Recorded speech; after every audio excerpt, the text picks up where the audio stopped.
ನಮಸ್ಕಾರ ಸ್ನೇಹಿತರೆ, ನಾನು ನಿಮ್ಮ ಪ್ರೀತಿಯ ಲತಾ ನವೀನ್. ಸ್ನೇಹಿತರೆ, ಎಲ್ಲರೂ ಕೂಡ ಹೇಗಿದ್ದೀರಾ? ಚೆನ್ನಾಗಿದ್ದೀರಾ ಅಂತ ಭಾವಿಸ್ತೀನಿ. ನಾನು ಕೂಡ ಚೆನ್ನಾಗಿದ್ದೀನಿ. ನೀವೆಲ್ಲರೂ ಕೂಡ ಚೆನ್ನಾಗಿದ್ದೀರಾ ಅಂತ ಭಾವಿಸ್ತಾ ಇವತ್ತಿನ ಈ ಒಂದು ವಿಡಿಯೋನ ಪ್ರಾರಂಭ ಮಾಡ್ತಾ ಇದ್ದೀನಿ. ಸ್ನೇಹಿತರೆ, ವಿಡಿಯೋನ ಪ್ರಾರಂಭ ಮಾಡೋಕ್ಕಿಂತ ಮುಂಚೆ ಫಸ್ಟ್ ಟೈಮ್ ನನ್ನ ಚಾನಲ್ ನೋಡ್ತಾ ಇದ್ದರೆ ತಪ್ಪದೆ ಹೋಗಿ ಸಬ್ಸ್ಕ್ರೈಬ್ ಮಾಡ್ಕೊಳ್ಳಿ.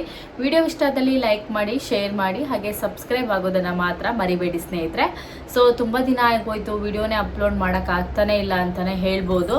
ಸೊ ಕಾರಣ ಇಷ್ಟೇ, ನಿಮ್ಮೆಲ್ಲರಿಗೂ ಕೂಡ ಗೊತ್ತಿದೆ. ಈಗ ಇಯರ್ ಎಂಡ್ ಹಾಗೆಯೇ ಸ್ಕೂಲ್ ಎಂಡ್ ಆಗಿರೋದ್ರಿಂದ ಏನಂತ ಅಂದರೆ ಎಕ್ಸಾಮ್ಸ್ ಆಗಿರ್ಬೋದು, ಮಕ್ಕಳ ಆ್ಯನ್ಯುವಲ್ ಡೇ ಫಂಕ್ಷನ್ ಆಗಿರ್ಬೋದು, ಈ ಒಂದಿಷ್ಟು ಬ್ಯುಸಿಲಿದ್ದೀನಿ. ಜೊತೆಗೆ ತುಂಬ ಜನಕ್ಕೆ ವೆಯ್ಟ್ ಲಾಸ್ ಜರ್ನಿಯನ್ನು ಟೀಚ್ ಮಾಡೋದ್ರಿಂದ ಸ್ವಲ್ಪ ವಿಡಿಯೋಗಳನ್ನ ಮಾಡೋಕ್ಕೆ ಡೈಲಿ ರೆಗ್ಯುಲರ್ ಆಗಿ ಆಗ್ತಾ ಇಲ್ಲ ಅಂತಲೇ ಹೇಳ್ಬೋದು.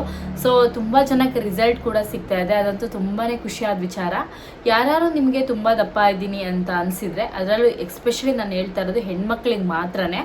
ಸೊ ನಿಮಗೆ ತುಂಬ ದಪ್ಪ ಇದ್ದೀನಿ ಅನಿಸಿದರೆ ಡೆಫಿನೆಟ್ಲಿ ಆಗಿ ಈ ಕೆಳಗಡೆ ಕಾಣ್ತಾ ಇರುವಂಥ ನಂಬರ್ಗೆ ವಾಟ್ಸಪ್ ಮುಖಾಂತರ ಕಾಂಟ್ಯಾಕ್ಟ್ ಮಾಡಿ ನೀವು ಕೂಡ ವೆಯ್ಟ್ ಲಾಸ್ ಜರ್ನಿಗೆ ಜಾಯಿನ್ ಆಗ್ಬೋದು. ತುಂಬ ಜನಕ್ಕೆ ರಿಸಲ್ಟ್ ಸಿಗ್ತಾ ಇದೆ. ಇದು ಯಾವುದೇ ರೀತಿಯಾಗಿ ಹರ್ಬಲ್ ಲೈಫ್ ಅಥವಾ ಬೇರೆ ಬೇರೆ ಪ್ರಾಡಕ್ಟಿನ ನಾನು ರಿವ್ಯೂ ಕೊಡ್ತಾ ಇಲ್ಲ, ಅದನ್ನಂತೂ ಎಕ್ಸ್ಪೆಷಲಿ ಹೇಳ್ಬಿಡ್ತೀನಿ. ಯಾಕೆಂದರೆ ತುಂಬ ಜನ ಮೆಸೇಜ್ ಮಾಡ್ತೀರಾ ಹರ್ಬಲ್ ಲೈಫಾ ಅಂತ ಕೇಳೋದೇ ಫಸ್ಟ್ ಕ್ವಶನ್. ಅದಕ್ಕೋಸ್ಕರ ಅದು ಯಾರು ಈ ಥರ ಹೇಳಿದಾಗ ಅದು ಪ್ರೋಆ್ಯಕ್ಟಿವ್ ಆಗಿ ಬರುತ್ತೋ ಏನೋ ಗೊತ್ತಿಲ್ಲ. ಅದೊಂದು ಕಾರಣಕ್ಕೋಸ್ಕರ ಹರ್ಬಲ್ ಲೈಫ್ ಖಂಡಿತ ಅಲ್ಲ.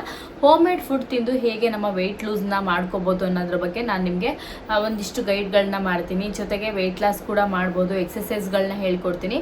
ಇದರಲ್ಲಿ ಹೆಣ್ಮಕ್ಳು ಮಾತ್ರ ಜಾಯ್ನ್ ಆಗೋಕ್ಕಿರುತ್ತೆ. ಯಾರಿಗಾರು ಇಂಟ್ರೆಸ್ಟ್ ಇದ್ದರೆ ನಿಮ್ಮ ಅಕ್ಕ ತಂಗಿ ಆಗಿರ್ಬೋದು, ನಿಮ್ಮ ವೈಫ್ ಆಗಿರ್ಬೋದು, ಅಥವಾ ನಿಮ್ಮ ಅಮ್ಮ ಅಥವಾ ಯಾರೇ ಆಗಿರ್ಬೋದು, ಹೆಣ್ಮಕ್ಳು ತುಂಬ ದಪ್ಪ ಇದ್ದೀನಿ ಅನಿಸಿದರೆ, ತುಂಬ ಎಲ್ಲ ಟ್ರೈ ಮಾಡಿಬಿಟ್ಟಿದ್ದೀನಿ, ತುಂಬ ಅಮೌಂಟ್ ಖರ್ಚು ಮಾಡಿ ನಂಗೆ ವೆಯ್ಟ್ ಲಾಸ್ ಆಗೋಕ್ಕಾಗಲ್ಲ ಅನ್ನೋರು ಡೆಫಿನೆಟ್ಲಿ ಆಗಿ ಈ ನಂಬರ್ಗೆ ವಾಟ್ಸಪ್ ಮುಖಾಂತರ ಕಾಂಟ್ಯಾಕ್ಟ್ ಮಾಡಿ. ಅದನ್ನು ನಿಮ್ಗೆ ಹೇಳೋಕ್ಕೆ ಇಷ್ಟಪಡ್ತೀನಿ. ಹಾಗೆ ಇನ್ಸ್ಟಾಗ್ರಾಮಲ್ಲಿ ತುಂಬ ಜನ ಮೆಸೇಜ್ ಮಾಡ್ತಾ ಇದ್ದೀರಾ, ಥ್ಯಾಂಕ್ ಯು ಸೋ ಮಚ್. ನಿಮ್ಮೆಲ್ಲರ ಪ್ರೀತಿ ಇಷ್ಟು ಸಿಗತ್ತೆ ಅಂತ ನಾನು ಅಂದ್ಕೊಂಡಿರಲಿಲ್ಲ. ಅದರಲ್ಲೂ ಕೂಡ ರೆಗ್ಯುಲರ್ ಆಗಿ ವಿಡಿಯೋನ ಅಪ್ಲೋಡ್ ಮಾಡೋಕ್ಕಾಗ್ತಾ ಇಲ್ಲ, ಈ ಒಂದು ಕಾರಣಕ್ಕೋಸ್ಕರ. ಇನ್ನೊಂದು ವಿಚಾರವನ್ನು ಹೇಳಬೇಕು. ಮೊನ್ನೆ ತಾನೇ ನಮ್ಮ ವೆಡ್ಡಿಂಗ್ ಆ್ಯನಿವರ್ಸರಿ ಆಯಿತು. ತುಂಬ ಜನ ವಿಶ್ ಮಾಡಿದ್ದೀರಾ.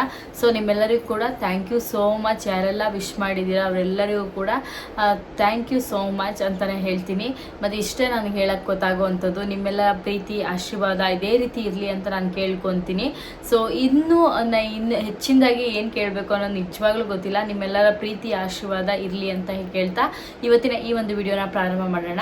ಇನ್ನು ಮುಂದೆ ಗೃಹಲಕ್ಷ್ಮಿ ಯೋಜನೆ ಹಣ 2,000 ಬರಲ್ಲ, 1,800 ರೂಪಾಯಿ ಬರುತ್ತೆ.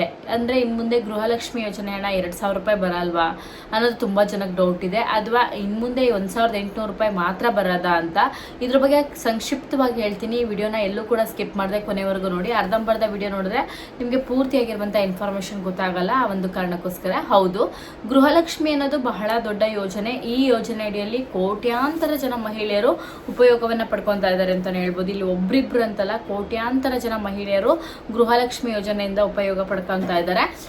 ಈ ಯೋಜನೆಯಲ್ಲಿ ಪ್ರತಿ ತಿಂಗಳು 2,000 ರೂಪಾಯಿ ಹಣವನ್ನು ಕೊಡ್ತಾಯಿದ್ರು. ಒಂದು ಸ್ವಲ್ಪ ದಿನ ಬಂದರೆ ಒಂದು ಸ್ವಲ್ಪ ದಿನ ಬರ್ತಾ ಇರಲಿಲ್ಲ ಅಂತ, ಅದಂತೂ ಹೌದು. ಬಟ್ ರೆಗ್ಯುಲರ್ ಆಗಿ ಹಣವನ್ನು ಹಾಕ್ತಾ ಇದ್ದಾರೆ. ಅಂದರೆ ಡಿಲೇ ಆಗ್ಬೋದು, ಬಟ್ ಹಣವಂತ ಹಾಕ್ತಾ ಇರೋದು 100% ನಿಜ. ನೀವು ನೋಡ್ಬೋದು ಎಷ್ಟೋ ಕಡೆಯಲ್ಲಿ ಈ ಥರ ಯೋಜನೆಗಳು, ಅಂದರೆ ಗೃಹಲಕ್ಷ್ಮಿ ಅಂತಲೇ ಅಲ್ಲ, ಬೇರೆ ಬೇರೆ ಯೋಜನೆಗಳನ್ನು ಮಾಡಿದ್ದಾರೆ. ಆ ಯೋಜನೆಯಲ್ಲಿ 1 ತಿಂಗಳು 2 ತಿಂಗಳು ಎಲೆಕ್ಷನ್ ವಿನ್ ಆಗೋ ತನಕ ಯೋಜನೆಗಳನ್ನು ಬಿಟ್ಟು ಎಲೆಕ್ಷನ್ ವಿನ್ ಆದಮೇಲೆ ಆ ಯೋಜನೆಗಳನ್ನೆಲ್ಲ ಕ್ಯಾನ್ಸಲ್ ಮಾಡಿಬಿಟ್ಟಿದ್ದಾರೆ. ಸೊ ಈ ಥರ ಮಾಡಿರ್ತಾರೆ. ಆದರೆ ಇಲ್ಲಿ ಕಾಂಗ್ರೆಸ್ ಸರ್ಕಾರ ಕರ್ನಾಟಕದಲ್ಲಿ ಆ ಥರ ಅಂತೂ ಮಾಡಿಲ್ಲ ಅಂತಲೇ ಹೇಳ್ಬೋದು.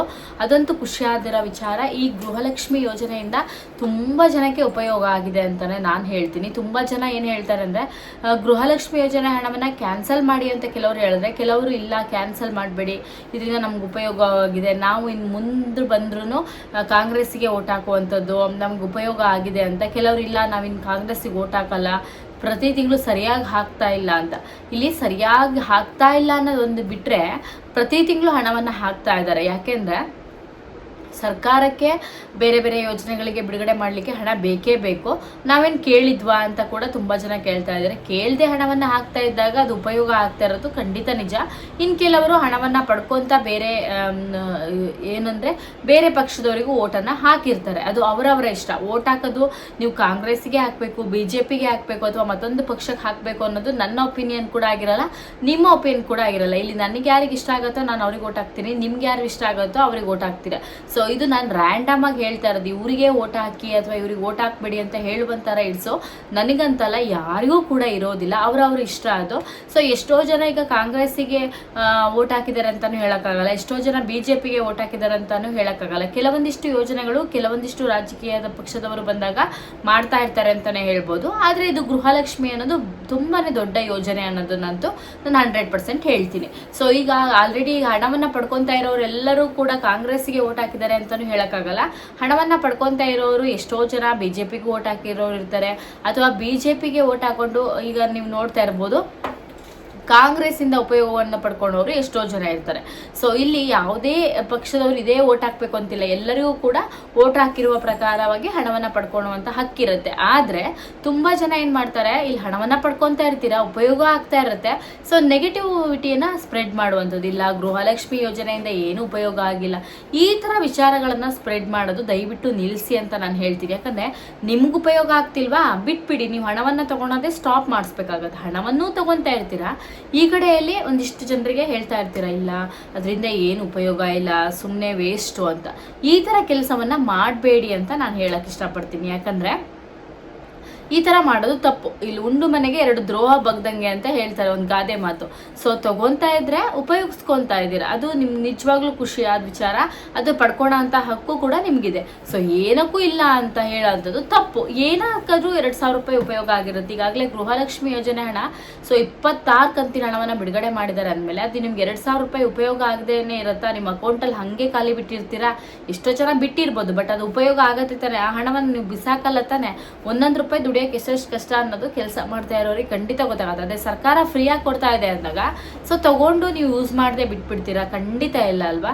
ಸೊ ಈ ತರ ಕಾಂಪ್ಲಿಮೆಂಟ್ ಕೊಡೋದನ್ನ ದಯವಿಟ್ಟು ನಿಲ್ಲಿಸಿ ಅಂತ ಹೇಳ್ತೀನಿ. ಹಾಗೇನೆ ಇದೇನು ಇನ್ಮುಂದೆ 2,000 ಬರಲ್ವಂತೆ, 1,800 ರೂಪಾಯಿ ಅಂದ್ರೆ ಹೌದು. ಈಗ ನಿಮ್ಮೆಲ್ಲರಿಗೂ ಕೂಡ ಗೊತ್ತಿದೆ, ಗೃಹಲಕ್ಷ್ಮಿ ಯೋಜನೆ ಹಣವನ್ನ ಪಡ್ಕೊಂತಿದ್ದವರಿಗೆ ಒಂದು ಸಂಘವನ್ನ ಮಾಡ್ತಾ ಇದೆ ಕಾಂಗ್ರೆಸ್ ಸರ್ಕಾರ, ಇದೆಲ್ಲರಿಗೂ ಕೂಡ ಗೊತ್ತಿದೆ. ಈ ಸರ್ಕಾರದ ಸಂಘದಲ್ಲಿ ಪ್ರತಿ ತಿಂಗಳು ಏನ್ 2,000 ರೂಪಾಯಿ ಹಾಕ್ತಾರಲ್ವಾ, ಅದರಲ್ಲಿ 200 ರೂಪಾಯಿ ತರ ಕಟ್ ಮಾಡ್ಕೊಂತ ಹೋಗುವಂಥದ್ದು. ಇದರಲ್ಲಿ ನಿಮಗೆ 30,000ದಿಂದ 3 ಲಕ್ಷದವರೆಗೂ ಲೋನ್ ಸಿಗುತ್ತೆ ಈ ಸಂಘದಲ್ಲಿ ಇರುವಂತವ್ರಿಗೆ. ಸೊ ಇಲ್ಲಿ ಬಡ್ಡಿ ಇರಲ್ವಾ ಕೇಳಿದ್ರೆ ಬಡ್ಡಿ ಇರುತ್ತೆ, ಕಡಿಮೆ ದರದಲ್ಲಿ ಬಡ್ಡಿ ಇರುತ್ತೆ. ಯಾವ ತರ ಅಂದ್ರೆ ಈಗ 2,000 ರೂಪಾಯಿ ನಿಮ್ಗೆ ಹಾಕಿದ್ರೆ 200 ರೂಪಾಯಿ ತರ ಉಳಿತಾಯಕ್ಕೋಸ್ಕರ ಕಟ್ ಮಾಡ್ಕೊಂತಾರೆ. 1,800 ರೂಪಾಯಿ ನಿಮ್ ಖಾತೆಗೆ ಜಮಾ ಆಗುತ್ತೆ. ಸೊ ಈ ಸಂಘಕ್ಕೆ ಸೇರ್ಲೇಬೇಕಂದ್ರೆ ಸೇರಿದ್ರೆ ನಿಮ್ಗೆ ಅನುಕೂಲ. ಯಾಕಂದ್ರೆ 30,000ದಿಂದ 3 ಲಕ್ಷದವರೆಗೂ ಲೋನ್ ಸಿಗುತ್ತೆ. ಜೊತೆಗೆ ಇದಕ್ಕೆ ಯಾವುದೇ ರೀತಿಯಾಗಿ ಆ ಪ್ರೂಫ್ ಕೊಡಿ, ಈ ಪ್ರೂಫ್ ಕೊಡಿ, ಈ ಚೆಕ್ ಕೊಡಿ ಅಂತ ಕೇಳಲ್ಲ ಅವರು. ಜೊತೆಗೆ ಇನ್ನೊಂದು ವಿಚಾರವನ್ನ ಏನಂದ್ರೆ ನಿಮ್ಗೆ ಲೋನ್ ಸಿಗೋದ್ರಿಂದ ಕಡಿಮೆ ಬಡ್ಡಿ ದರದಲ್ಲಿ ಸಿಗೋದ್ರಿಂದ ನಿಮಗೆ ಬೇರೆ ಬೇರೆ ಏನೋ ಒಂದು ಓನ್ ಬಿಸ್ನೆಸ್ ಮಾಡೋಕ್ಕೋ ಅಥವಾ ಏನೋ ಒಂದು ಕೆಲಸ ಕಾರ್ಯಗಳಿಗೋ ಖಂಡಿತ ಹೆಲ್ಪ್ಫುಲ್ ಆಗುತ್ತೆ ಅನ್ನೋದು ನಾನು ಹೇಳ್ತೀನಿ. ಸೊ ನಿಮಗೆ ಯಾರಿಗಾದರೂ ಇದು ಏನು ಅನ್ಸುತ್ತೆ ಅಂದರೆ ಲೋನು ನಿಮಗೆ ಸಿಗೋದ್ರಿಂದ ಅನುಕೂಲ ಆಗುತ್ತಾ ಇಲ್ಲ ಅಂತ ಕಮೆಂಟ್ ಮಾಡಿ. ಜೊತೆಗೆ ನಿಮಗೆ ಗೃಹಲಕ್ಷ್ಮಿ ಯೋಜನೆ 2,000 ರೂಪಾಯಿ ಹಣ ಬಂದ್ರೆ ಓಕೆನಾ, ಅಥವಾ 1,800 ರೂಪಾಯಿ ಬಂದು 200 ರೂಪಾಯಿ ಕಟ್ಟಾಗಿ ಸಂಘಕ್ಕೆ ಸೇರ್ಲಿ ಅನ್ಸುತ್ತಾ, ಏನು ಅನ್ಸುತ್ತೆ ಅಂತ ಕಮೆಂಟ್ ಮಾಡಿ. ಯಾಕಂದರೆ ನಿಮ್ಮ ಕಮೆಂಟು ತುಂಬಾನೇ ಇಂಪಾರ್ಟೆಂಟ್ ಆಗಿರುತ್ತೆ, ಪ್ರತಿಯೊಬ್ಬರು ಕೂಡ ಗಮನಿಸ್ತಾರೆ. ಇದನ್ನ ಇನ್ನೂ ಜಾರಿಗೆ ತಂದಿಲ್ಲ. ನೀವು ಮಾಡುವಂಥ ಕಮೆಂಟ್ಗಳಿಂದ ಕೂಡ ಇದು ಜಾರಿಗೆ ಬರೋದ್ರಲ್ಲಿ 100% ಯಾವುದೇ ರೀತಿಯಾಗಿ ಡೌಟ್ ಇಲ್ಲ. ಸೊ ನಿಮಗೆ 1,800 ರೂಪಾಯಿ ಬಂದು 200 ರೂಪಾಯಿ ಕಟ್ಟಾಗಿ ಸಂಘಕ್ಕೆ ಹೋಗಿ ಬರೋದು ಒಳ್ಳೇದಾ, ಅಥವಾ 2,000 ರೂಪಾಯಿನೂ ಬಂದು ನೀವೇ ಸಂಘಕ್ಕೆ ಪ್ರತಿ ತಿಂಗಳು ಕಟ್ಕೊಳ್ತಾ ಹೋಗೋದು ಒಳ್ಳೇದಾ ಅಂತ ಕಮೆಂಟ್ ಮಾಡಿ. ಯಾಕಂದರೆ ನಿಮ್ಮ ಕಮೆಂಟ್ ಕೂಡ ತುಂಬಾ ಇಂಪಾರ್ಟೆಂಟ್ ಆಗಿರೋದ್ರಿಂದ ಈ ಮಾಹಿತಿನೇ ಹೇಳ್ತಿದ್ದೀನಿ. ಸೊ ವಿಡಿಯೋನ ಸಾಧ್ಯವಾದಷ್ಟು ಶೇರ್ ಮಾಡಿ ನಿಮ್ಮ ಫ್ರೆಂಡ್ಸ್ ಆ್ಯಂಡ್ ಫ್ಯಾಮಿಲಿ ಜೊತೆಗೆ ಹಂಚ್ಕೊಳ್ಳಿ ಅಂತ ಹೇಳ್ತಾ ನೆಕ್ಸ್ಟ್ ವಿಡಿಯೋದಲ್ಲಿ ಮತ್ತೊಮ್ಮೆ ಸಿಗೋಣ. ನಿಮ್ಮೆಲ್ಲರಿಗೂ ಕೂಡ ಧನ್ಯವಾದಗಳು. ನಮಸ್ಕಾರ.